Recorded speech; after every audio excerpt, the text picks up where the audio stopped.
প্রথমেই দেখে নেব এখনকার সংবাদ শিরোনাম। কলকাতা পুর নিগমের সমবায় নির্বাচনে সবুজ ঝড়, 23টি আসনে নিরঙ্কুশ জয় তৃণমূলের। পদ চলে গেলে অম্বল হবে এমন মানসিকতা আমর নেই, কোর কমিটির বৈঠক শেষে দাবি অনুব্রতর। মোদি পাকিস্তানের কাছে ক্ষমা চাইলেন, পোস্ট করতেই গ্রেফতার রেলকর্মী। ভারতে 3 সন্ত্রাসী হামলার মাস্টারমাইন্ড, পাকিস্তানে গুলিতে ঝাঁঝরা লস্কর জঙ্গি সইফুল্লাহ। বাংলাদেশি সন্দেহে রাজ্যের 5 শ্রমিক আটক উত্তরপ্রদেশে। মুর্শিদাবাদ পুলিশের হস্তক্ষেপে অবশেষে মুক্তি। বার্লার গড়ে শুভেন্দুর পদযাত্রা, সমে যাচ্ছেন মমতাও, চড়ছে উত্তাপ। অপারেশন সিঁদুর কর্নেল কুরেশিকে নিয়ে সোশ্যাল পোস্ট, গ্রেপ্তার অধ্যাপক। পুরনোরাই পার্টির ভরসা, তৃণমূলের প্রসঙ্গ টেনে দলকে বার্তা দিলেন দিলীপ। যুদ্ধবিরতির কোনো ডেডলাইন নেই, ভারতীয় সেনা। উদ্ধার লক্ষাধিক টাকার ব্রাউন সুগার, ঘটনায় গ্রেফতার 2। দুজনেরই একই লক্ষ্য, ইউনূসের সঙ্গে মমতাকে জুড়ে নিশানা বিজেপির, উঠল বাংলা বিরোধী মমতা কটাক্ষ। সাঁতরাগাছিতে ইলেকট্রনিক ইন্টারলকিংয়ের কাজ শেষ, বাড়বে ট্রেনের গতি। দত্তপুকুরে উদ্ধার 3 টন নিষিদ্ধ শব্দবাজি, গ্রেফতার 1। আসছি বিস্তারিত খবরে। অজ্ঞাত বন্দুকবাজের গুলিতে পাকিস্তানে খতম ভারতের মোস্ট ওয়ান্টেড লস্কর জঙ্গি সইফুল্লাহ খালিদ। পাকিস্তানের সিন্ধ প্রদেশে অজ্ঞাত পরিচয় ব্যক্তির এলোপাথারি গুলিতে মৃত্যু হয়েছে তার। ভারতের মাটিতে 3টি বড় জঙ্গি হামলার মাস্টারমাইন্ড ছিল এই সইফুল্লাহ। কে বা কারা এই জঙ্গিকে হত্যা করল তা জানা না গেলেও মোস্ট ওয়ান্টেড এই জঙ্গির মৃত্যু ভারতের জন্য যে স্বস্তির খবর তা বলার অপেক্ষা রাখে না। জানা যাচ্ছে, দীর্ঘদিন ধরে নেপালে লস্করের সংগঠন বাড়ানোর দায়িত্বে ছিল এই সইফুল্লাহ। সেখান থেকেই ভারতের একের পর এক জঙ্গি হামলা চালায়। ভারতের গোয়েন্দা বিভাগ নেপালে এই জঙ্গির অবস্থান জেনে যাওয়ায় সম্প্রতি সেখান থেকে পাকিস্তানে ফিরে আসে। লস্কর জঙ্গি গোষ্ঠী ও পাক সেনা তাকে সিন্ধে গা ঢাকা দেওয়ার ব্যবস্থা করে দেয়। তবে এত কিছুর পরও অবশ্য অজ্ঞাত পরিচয়ের হাতে মৃত্যু হল এই জঙ্গির। জানা যাচ্ছে, রবিবার দিন দুপুরে সিন্ধের মলতি ফলকারা চক এলাকায় অজ্ঞাত পরিচয় কেউ গুলিতে ঝাঁঝরা করে দেয় সইফুল্লাহকে। তদন্তকারীদের তরফে জানা যায়, পাকিস্তান থেকে নেপালে ঘাঁটি গেড়ে থাকার সময় বিনোদ কুমার নাম নেয় সইফুল্লাহ। নিরাপত্তা বাহিনীর চোখে ধুলো দিতে এমন বহু নাম ব্যবহার করেছে এই জঙ্গি। গোয়েন্দা বিভাগের তরফে জানা যায়, 2006 সালে মহারাষ্ট্রের নাগপুরে আরএসএসের সদর দপ্তরে হামলা, 2001 সালে রামপুরে সিআরপিএফ ক্যাম্পে হামলা, 2005 সালে বেঙ্গালুরুতে ইন্ডিয়ান ইনস্টিটিউট অফ সায়েন্সের অডিটোরিয়ামে আন্তর্জাতিক সম্মেলন চলাকালীন জঙ্গি হামলার ঘটনার নেপথ্যে ছিল এই জঙ্গি। কলকাতা পুরসভার কোঅপারেটিভ সোসাইটি নির্বাচনে উড়ল সবুজ আবির। 23টি আসনের সবকটিই জিতে নিলেন তৃণমূল কংগ্রেসের প্রার্থীরা। খাতা খুলতে পারল না বামেরা। যদিও এই নির্বাচনে ছাপ্পার অভিযোগ তুলে সরব হয়েছে বামেরা। 1904 সালে প্রতিষ্ঠিত এই সংস্থা বরাবরই বামেদের দখলে ছিল। এই প্রথম সংস্থার দখল নিল তৃণমূল কংগ্রেস। 23টি আসনের মধ্যে 11টি আসনে আগেই বিনা প্রতিদ্বন্দ্বিতায় জিতে নেয় তৃণমূল। বাকি 12টি আসনে এদিন ভোটদান পর্ব হয়। ফল প্রকাশ হতেই দেখা যায় সবকটি আসনেই জয় জয়কার শাসক দলের। বিধায়ক শোভনদেব চট্টোপাধ্যায় বলেন, এটা মুখ্যমন্ত্রী মমতা বন্দ্যোপাধ্যায়ের প্রতি মানুষের যে আস্থা রয়েছে তার প্রমাণ। দীর্ঘদিন বাদে এই সোসাইটির ক্ষমতা এলাম আমরা। সব আসনেই আমাদের প্রার্থী জয়লাভ করেছেন। উল্লেখ্য, পুরসভার সমবায় নির্বাচন নিয়ে বেশ কিছু অভিযোগ তুলেছিল বামেরা। নির্বাচনে পুরসভায় না করে কেন অন্যত্র করা হচ্ছে তা নিয়ে প্রশ্ন তোলা হয়। এমনকি ছুটির দিনে কেন এই নির্বাচন করা হচ্ছে তা নিয়েও বিরোধিতা করা হয় বামেদের তরফে। এদিন সকালে নির্বাচন শুরু হওয়ার পরেও বামেরা অভিযোগ করে ভোটে কারচুপি করা হচ্ছে। বাম সমর্থিত প্রার্থীদের ভোটদানে বাধা দেওয়ার অভিযোগ তোলা হয়, যদিও তৃণমূলের তরফে এই অভিযোগ খারিজ করে দেওয়া হয়। মাত্র 2 দিন আগে জেলা সভাপতির পদ হারিয়েছেন। এরপর রাজনৈতিক মহলে বীরভূমের দাপুটে তৃণমূল নেতা অনুব্রত মণ্ডলের দল ছাড়া নিয়ে জল্পনা শুরু হয়েছে। তৃণমূলের কোর কমিটির বৈঠক শেষে রবিবার বিকেলে সাংবাদিকদের মুখোমুখি হয়ে সমস্ত জল্পনায় জল ঢাললেন অনুব্রত। গরু পাচারের মামলায় বছর 2 জেল খাটা নেতার স্পষ্ট দাবি, অন্য দলে যাওয়ার ইচ্ছা থাকলে তাকে জেলে যেতে হতো না। পাশাপাশি পদের মায়া করেন না বলে দাবি করে তিনি আরও জানান, তৃণমূল সুপ্রিমো আগেই রাজ্যসভায় পাঠাতে চেয়েছিলেন, কিন্তু তিনি রাজি হননি। পদ চলে গেলে অম্বল হবে এমন মানসিকতা তার নেই। বিধানসভা নির্বাচনের দিকে তাকিয়ে সংগঠনে রদবদল শুরু করেছে তৃণমূল, আর তার জেরে বীরভূমের জেলা সভাপতির পদ আপাতত অবলুপ্ত হয়েছে। দলের কাজ পরিচালনার ভার আছে কোর কমিটির ওপর। প্রাক্তন জেলা সভাপতি অনুব্রত সেই কমিটির সদস্য। সূত্রের খবর, বিধানসভা নির্বাচনের আগে এভাবেই সংগঠনকে শক্তিশালী করতে চায় শাসক শিবির। এদিন সেই কমিটিরই বৈঠক ছিল। বৈঠক ডাকেন বিধানসভার ডেপুটি স্পিকার তথা রামপুরহাটের বিধায়ক আশিস বন্দ্যোপাধ্যায়। উপস্থিত ছিলেন অনুব্রত মণ্ডল, জেলা পরিষদের সভাধিপতি কাজল শেখ, লাভপুরের বিধায়ক অভিজিৎ সিংহ, সিউড়ির বিধায়ক বিকাশ রায়চৌধুরী, বোলপুরের সাংসদ অসিত মাল এবং তৃণমূল নেতা সুদীপ্ত ঘোষ। এই বৈঠক শেষে অনুব্রত বলেন, জেল যখন খেটেছি তখন অন্য দলে যাব না। অন্য দলে যাওয়ার হলে জেল খাটতাম না। পদ না পেলে অম্বল হবে এরকম মানসিকতা আমার নেই। জানা যায়, এই বৈঠক চলাকালীনই মমতা বন্দ্যোপাধ্যায় ফোন করেন অনুব্রতকে। এই প্রসঙ্গে তিনি বলেন, কথা হয়েছে, বলেছেন তোমার আগের যে কর্মসূচি আছে সেটাই হবে। আরও বলেছেন, তুমি কোর কমিটির বৈঠক ডাকো। আমি বলেছি না, আশিস দা ডাকবেন। এরপরই কেষ্ট বলেন, পদ না পেলে অম্বল হবে এরকম মানসিকতা আমার নেই। আমাকে মমতা বন্দ্যোপাধ্যায় আগেই রাজ্যসভার সাংসদ হতে বলেছিলেন, হইনি। আমি অনেক আগেই বিধায়ক, সাংসদ অথবা মন্ত্রী হয়ে যেতাম। পদের মায়া আমি করি না, মানুষের সঙ্গে থাকতে পারলেই হলো। সোশ্যাল মিডিয়ায় দেশবিরোধী পোস্ট করার অভিযোগে এক ব্যক্তিকে গ্রেপ্তার করল আউশগ্রাম থানার পুলিশ। ধৃত ব্যক্তির নাম ইমারুল শেখ ওরফে স্বপন শেখ 50।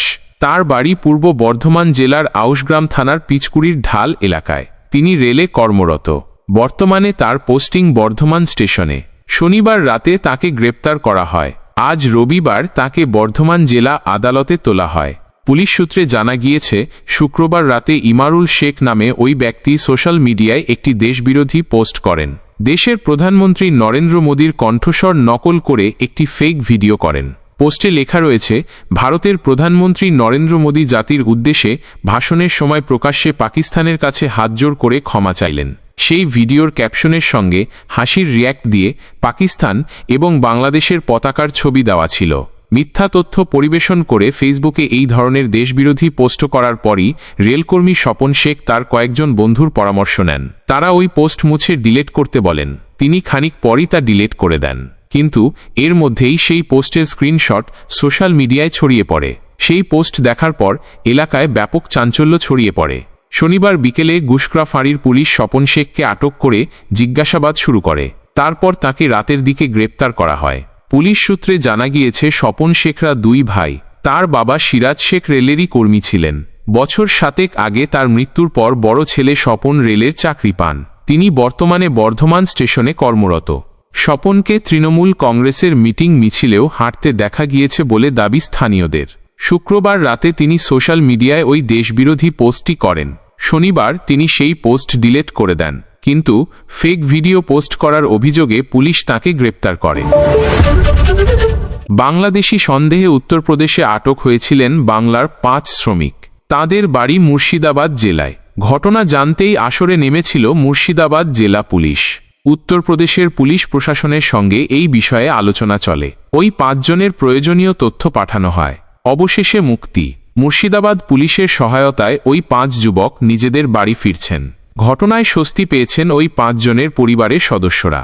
ওই 5 জনের মধ্যে নূর ইসলাম, সাইদুল ইসলাম ইসলামপুরের আজমতপুরের বাসিন্দা, গোলাম রসুল, রাইহান শেখ ও সোহেল রানার বাড়ি ভগবানগোলা থানা এলাকায়। শনিবার মুর্শিদাবাদ বহরমপুর পুলিশ জেলার পুলিশ ইসলামপুর ও ভগবানগোলা থানার পুলিশ সূত্রে জানতে পারে, বাংলার ওই 5 পরিযায়ী শ্রমিক সুদূর উত্তরপ্রদেশে আটক হয়েছেন। মথুরার গোবিন্দনগর থানায় তাদের রাখা হয়েছে। বাংলাদেশি সন্দেহে তাদের পাকড়াও করা হয়েছে। পুলিশের কাছে শ্রমিকরা জানিয়েছিলেন তারা পশ্চিমবঙ্গের বাসিন্দা, কিন্তু তাদের কোনো কথা কানে তোলা হয়নি বলে অভিযোগ। ওই থানা থেকেই শ্রমিকরা তাদের পরিবারের সদস্যদের সঙ্গে যোগাযোগ করেছিলেন। বাড়ির লোকেরা আর কালবিলম্ব না করে নিজ নিজ এলাকার থানায় যোগাযোগ করেন। পরবর্তীতে ইসলামপুর থানার ওসি নির্মল দাস ও ভগবানগোলার ওসি বিশ্বজিৎ হালদার দ্রুত বিষয়টি বহরমপুর মুর্শিদাবাদ পুলিশ সুপার কুমার সানিরাজের দৃষ্টি আকর্ষণ করেন। জানা গিয়েছে, দ্রুত মুর্শিদাবাদ জেলা পুলিশ মথুরা থানার পুলিশের সঙ্গে যোগাযোগ করে। পরে প্রমাণ দিয়ে বোঝানো হয় মথুরার গোবিন্দনগর থানায় আটকরা আসলে মুর্শিদাবাদের বাসিন্দা, তারা বাংলাদেশি নন। আটক শ্রমিক নূর ইসলামের বাবা রোজাউল করিম মিনা বলেন, দীর্ঘ সময় ধরে বোঝানোর পর শনিবার গভীর রাতে ওই 5 জন শ্রমিককে ছেড়ে দিয়েছে উত্তরপ্রদেশ পুলিশ। জানা গিয়েছে শনিবার ওই 5 জন একটি গাছতলায় বসে বিশ্রাম করছিলেন, নিজেদের মধ্যে বাংলায় কথা বলছিলেন। সে সময় উত্তরপ্রদেশ পুলিশ তাদের ধরে।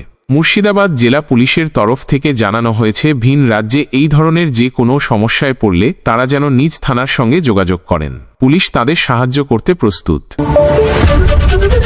অপারেশন সিঁদুর নিয়ে বিতর্কিত মন্তব্যের জেরে এক অধ্যাপককে গ্রেপ্তার করল পুলিশ। রবিবার হরিয়ানার অশোকা ইউনিভার্সিটির রাষ্ট্রবিজ্ঞানের অধ্যাপক আলী খান মাহমুদাবাদকে গ্রেপ্তার করা হয়।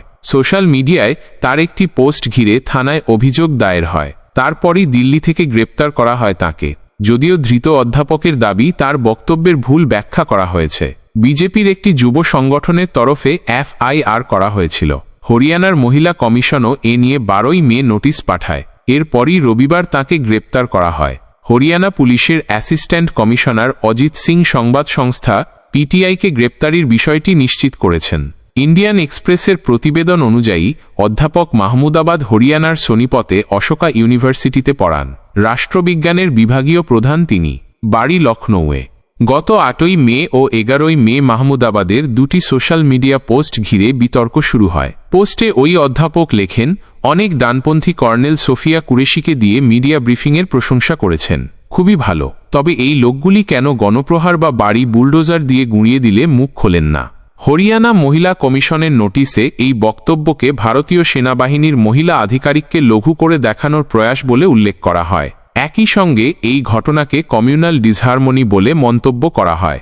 অশোকা বিশ্ববিদ্যালয়ের সোনপত এর তরফে জানানো হয়েছে, তারা এই গ্রেপ্তারির বিষয়ে অবগত, তদন্তে পুলিশকে সব রকম সহযোগিতা করবেন। দত্তপুকুর থানার পুলিশ রবিবার নীলগঞ্জের নারায়ণপুরের জলসুখা এলাকার একটি বেআইনি বাজি কারখানায় আচমকা অভিযান চালায়। অভিযানে প্রায় 3 টন নিষিদ্ধ শব্দবাজি উদ্ধার করা হয়। এই ঘটনায় কারখানার মালিক খোদা বক্সকে গ্রেপ্তার করা হয়েছে। ধৃতকে দুপুরে বারাসত আদালতে পেশ করা হলে বিচারক পুলিশি হেফাজতের নির্দেশ দিয়েছেন।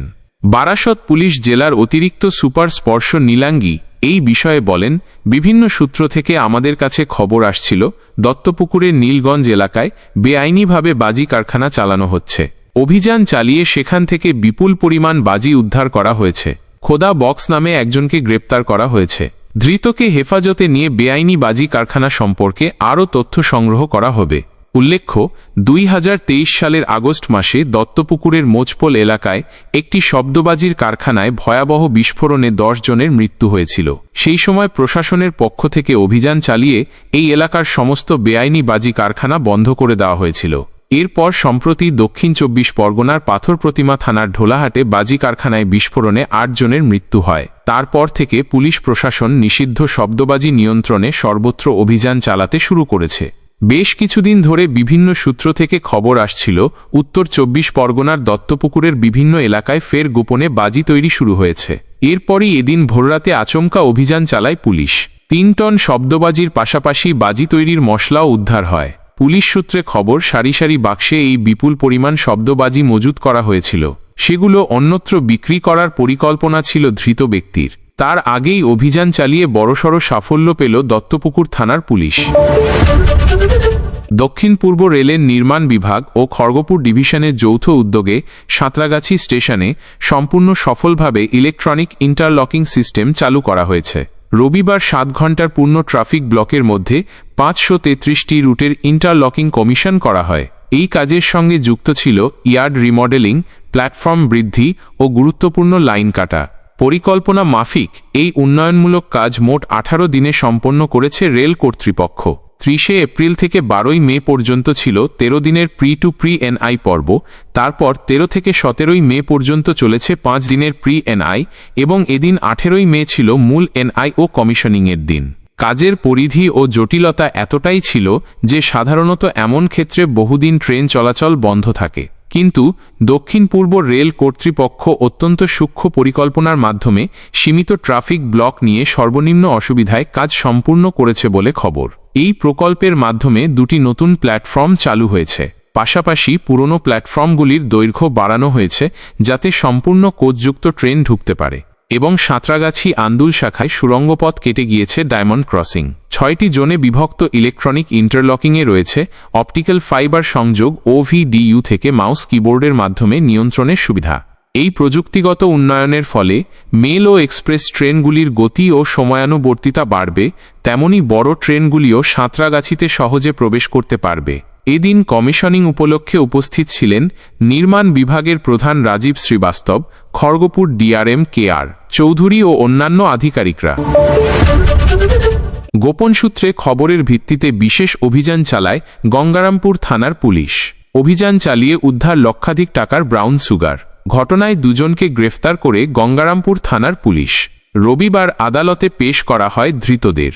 সূত্রের খবর, বেশ কিছুদিন ধরেই ওই এলাকায় মাদক কারবারের চক্র চালাচ্ছিল অভিযুক্ত সরজামাল আলী ওরফে কালুর। এমনই অভিযোগ বারবার সামনে আসছিল। শনিবার গভীর রাতে দক্ষিণ দিনাজপুর জেলার গঙ্গারামপুর থানার দুমুঠো ফরিদপুর এলাকায় গোপন সূত্রে খবর পেয়ে পুলিশ এক্সিকিউটিভ ম্যাজিস্ট্রেটের উপস্থিতিতে অভিযুক্তের বাড়িতে হানা দেয়। ঘটনায় প্রায় 200 গ্রাম ব্রাউন সুগার উদ্ধার করে পুলিশ। উদ্ধার হওয়া ব্রাউন সুগারের আনুমানিক বাজার মূল্য প্রায় 3 লক্ষ টাকা। পুলিশ সূত্রে খবর, ধৃতদের নাম সরজামাল আলী ও সাকিল আলী। রবিবার তাদের গঙ্গারামপুর আদালতে তোলা হয়। ঘটনায় আরও কারা জড়িত তা তদন্ত করে দেখছে পুলিশ। জন বার্লার বিজেপি ছেড়ে তৃণমূলে যোগদানের পর তাঁর গড় বলে পরিচিত ডুয়ার্সের বানারহাটে রাজ্য বিধানসভার বিরোধী দলনেতা শুভেন্দু অধিকারীর পদযাত্রা। সোমবার তিরাঙ্গা পদযাত্রায় যোগ দিতে যাচ্ছেন শুভেন্দু। রাজনৈতিক বিশ্লেষকদের মতে জন বার্লার তৃণমূলে যোগদান এলাকায় বিজেপি কর্মীদের মধ্যে প্রভাব ফেলতে পারে। এলাকার সাংগঠনিক ভিত মজবুত করতে, ভোট ব্যাংক ধরে রাখতেই শুভেন্দু অধিকারীর এই কর্মসূচি বলে মনে করা হচ্ছে। এদিকে আবার রাত পোহালেই উত্তরবঙ্গ সফরে যাচ্ছেন মুখ্যমন্ত্রী মমতা বন্দ্যোপাধ্যায়। জলপাইগুড়ি জেলায় রয়েছে তার প্রশাসনিক সভা। এরই মাঝে সেই দিনই জেলার আরেক প্রান্ত ডুয়ার্সের বানারহাটে তিরঙ্গযাত্রায় হাঁটবেন শুভেন্দু অধিকারী। 2 হেভিওয়েটের আগমন নিয়ে ইতিমধ্যে সাজো সাজো রব উত্তরবঙ্গে। রাজনৈতিক মহলের ধারণা, ডুয়ার্সের চা বলয়ে একচেটিয়া আধিপত্য ছিল বিজেপির। এতদিন তৃণমূল সেভাবে চা বলয়ে থাবা বসাতে পারেনি বলে মনে করেন রাজনৈতিক বিশ্লেষকরা, যার প্রমাণ মিলেছে একাধিক নির্বাচনের ফলাফলে। যদিও 2024-এর উপনির্বাচনে মাদারিহাট বিধানসভায় তৃণমূল জয়লাভ করে। তৃণমূলের জয়ের ক্ষেত্রে জন বার্লার সঙ্গে দলের অন্তর্ঘাতকেই কারণ হিসাবে তুলে ধরেছেন অনেকে। তৃণমূলে যোগদানের পর বার্লার মুখেও উঠে এসেছে সে কথা। জন বার্লার রাজনৈতিক জীবন শুরু হয়েছিল লক্ষ্মীপাড়া চা বাগান থেকে। পৃথক রাজ্য গোর্খাল্যান্ড আন্দোলনের সময় তার উত্থানের শুরু। আন্দোলনের মাঝেই বিমল গুরুংয়ের সঙ্গে সখ্যতা তৈরি হয়। এরপরে বিজেপির টিকিট পেয়ে নির্বাচনে জিতে কেন্দ্রীয় প্রতিমন্ত্রী হন জন। ডুয়ার্সের বানারহাট, নাগরাকাটা এবং মাদারিহাট ব্লকের চা বাগানে তার প্রভাব তৈরি হয়। এবার বিজেপি ছেড়ে তৃণমূলে যোগদান। নাগরাকাটার বিজেপি বিধায়ক পুনে ভেংরা বলেন, জনগণ আমাদের সঙ্গে ছিল, আমাদের সঙ্গেই আছে। আমরা দলের উপরে ভরসা করি এবং আমাদের উপরে ভরসা আছে সাধারণ মানুষের। এটা আমাদের কোনো শক্তি প্রদর্শন না। তিরঙ্গা যাত্রা সারা দেশ জুড়ে হচ্ছে, তেমনি বানারহাটেও করা হবে। এদিকে তৃণমূলে যোগদানের সময় বেশ কিছু কাজ না করতে পারার অভিযোগে শুভেন্দু অধিকারীকে কাঠগড়ায় দাঁড় করিয়েছিলেন জন বার্লা। পাল্টা অবশ্য শুভেন্দুও আইনি নোটিশ পাঠানোর হুঁশিয়ারি দিয়েছিলেন। এসবের মধ্যে বার্লার গড়ে শুভেন্দুর পদযাত্রা স্বাভাবিকভাবেই রাজনৈতিক মহলে চর্চা শুরু হয়েছে। যদিও শুভেন্দু পদযাত্রা নিয়ে বলেছেন, আসবে আর যাবে, এই নিয়ে আর কি বলবো। শুক্রবার তৃণমূল কংগ্রেসের জেলা সভাপতি ও চেয়ারপারসনদের নাম ঘোষণা হয়েছে। বড় কোনো রদবদল হয়নি সেই তালিকায়। অনেকেই বলছেন দলের পুরনো নেতৃত্বের ওপরেই ভরসা রেখেছেন শীর্ষ নেতৃত্ব। সেই প্রসঙ্গ টেনে দলকে কি বার্তা দিলেন দিলীপ? খড়গপুরে একটি কর্মসূচিতে হাজির ছিলেন বিজেপি নেতা দিলীপ ঘোষ। সেখানেই তৃণমূলের নবগঠিত সংগঠন নিয়ে প্রশ্ন করা হলে দিলীপ বলেন, পুরানো লোকেরা মমতা বন্দ্যোপাধ্যায়ের সঙ্গে আছেন। এই পুরানো আর নতুনের মধ্যে যে ঝগড়া চলছে তাতে মমতা বন্দ্যোপাধ্যায় পুরনোদের ওপরই ভরসা রেখেছেন, পুরনো লোকেরাই পার্টির ভরসা। সম্প্রতি বিজেপির কর্মসূচিতে খুব একটা দেখা যাচ্ছে না দিলীপকে। না মিটিং মিছিল, না সভা সমাবেশ। দলের বৈঠকেও ডাক মিলছে না ইদানিং। মমতার আমন্ত্রণে সাড়া দিয়ে দীঘার জগন্নাথ মন্দির উদ্বোধনে গিয়েছিলেন দিলীপ। সেই নিয়ে জলঘোলা কম হয়নি। তারপর থেকেই বিজেপির সঙ্গে দিলীপের দূরত্ব তৈরি হয়েছে বলে মনে করছেন রাজনৈতিক মহলের একাংশ। এই প্রসঙ্গ উঠতে কিছুটা এড়িয়েই যান দিলীপ। তার কথায় এই ধরনের বৈঠক লেগেই থাকে, মাসে একবার বা দুবার হয়। এই বৈঠকে আমার যাওয়ার কথা নয়, পদাধিকারীরা থাকেন। 2024 লোকসভা ভোটে বাংলায় আসন কমল বিজেপির। তারপরই ওল্ড ইজ গোল্ড লিখে সোশ্যাল মিডিয়ায় পোস্ট করেছিলেন দিলীপ। দাবি করেছিলেন পুরনোদের গুরুত্ব না দিলে এমনটাই হবে। এবারও তার মুখে পুরনোদের গুরুত্ব দেওয়ার কথাই শোনা গেল। তবে দিলীপের সঙ্গে একমত নন তৃণমূলের জেলা সভাপতি ও বিধায়ক সুজয় হাজরা। তার কথায় নতুন প্রজন্মকে সামনে না আনার জন্য বামফ্রন্ট শেষ হয়ে গিয়েছে। আমাদের দলে নবীন প্রবীণকে সমান গুরুত্ব দেওয়া হয়। দিলীপ বাবু হয়তো ব্যক্তিগত হতাশা থেকে এই কথাটা বলেছেন, আমরা একমত নই। ভারতীয় সেনা এদিন স্পষ্ট জানিয়ে দিলেন, এদিন বৈঠকের কোনো কর্মসূচি ছিল না। যুদ্ধবিরতির কোনো মেয়াদ শেষের তারিখ নির্দিষ্ট করা নেই। পাক বিদেশমন্ত্রী ইশাক দার মন্তব্য করেন, এই যুদ্ধবিরতির মেয়াদ 18 মে পর্যন্ত। তাতে এদিন এই বিষয়ে জল্পনা ছড়ায়। 12 মে দুই দেশের ডিজিএমওর তরফে যে বোঝাপড়ায় পৌঁছানো হয়েছিল তার কোনো ডেডলাইন নেই। 22 এপ্রিল জম্মু ও কাশ্মীরের পহেলগামে পাকিস্তানের মদতে জঙ্গি হামলা হয়। সেই ঘটনায় 26 জন পর্যটকের মৃত্যু হয়। এরপর অপারেশন সিন্দুরের মাধ্যমে পাক অধ্যুষিত কাশ্মীর ও পাকিস্তানের মাটিতে থাকা 9টি জঙ্গি ঘাঁটি গুঁড়িয়ে দেয় ভারত। এরপরে পাকিস্তান সীমান্তে বিনা প্ররোচনায় সংলগ্ন এলাকার সাধারণ গ্রামবাসীদের টার্গেট করে পাকিস্তান। দুই দেশের উত্তেজনা বাড়ে। ভারত পাকিস্তানের এয়ার ডিফেন্স সিস্টেম গুঁড়িয়ে দেয়, এয়ার বেসে প্রত্যাঘাত করে। পাকিস্তান ড্রোন ও মিসাইল হামলা চালায়, তবে ভারতের সুদর্শন চক্র তা প্রতিহত করে। এই যুদ্ধ পরিস্থিতিতে পাকিস্তানের আর্জিতে গত 10 মে দুদেশের ডিজিএমওর বৈঠকে যুদ্ধবিরতির সিদ্ধান্ত হয়। প্রথম ধাপে 12 মে পর্যন্ত ওই যুদ্ধবিরতি ছিল। এরপর ফের বৈঠক হয়।